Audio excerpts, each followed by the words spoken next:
90 দশকের খুব মজাদার একটি খাবার হচ্ছে এইটা। ঠিক আছে, এটার নাম হচ্ছে পাগলা পানি। এটাকে আমরা ছোটবেলার স্মৃতি হিসেবে বলতে পারি। ছোটবেলায় এটা খাওয়ার জন্য কত যে মায়ের বোকা খাইছি ঠিক নাই, ঠিক আছে, কিন্তু তারপরেও মজার ব্যাপার হচ্ছে এখনো এটা আমি যেখানে পাই আমি খাবই। এটা আমার সব থেকে পছন্দের খাবারের মধ্যে একটা। এখানেই বসে যে মুক্তি কি কয় জায়গাটারে? ফলভর্তি। ফলপট্টির সামনে মিরপুর 1 নাম্বার না? মুক্তিযোদ্ধা মার্কেট ফলভর্তি। মুক্তিযোদ্ধা মার্কেট ফলপট্টি। ওকে, ওদিনকার ইয়েগুলো ভালো ছিল যেগুলা দিছিলা। আজকে এই মাত্র খালি বানাই নিয়েছি। বুঝতে পারছি। প্রতিদিন এটা প্রতিদিন বানাও না? জি। যাক আলহামদুলিল্লাহ। তাহলে এটা ভাই সংসার চলতেছে আল্লাহ তাআলায়? আল্লাহ সালাত। আলহামদুলিল্লাহ।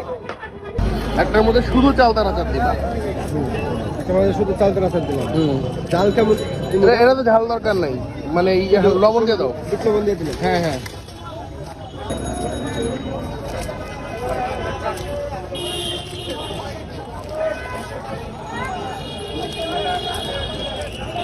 এর মধ্যে একটু ঝাল দিও।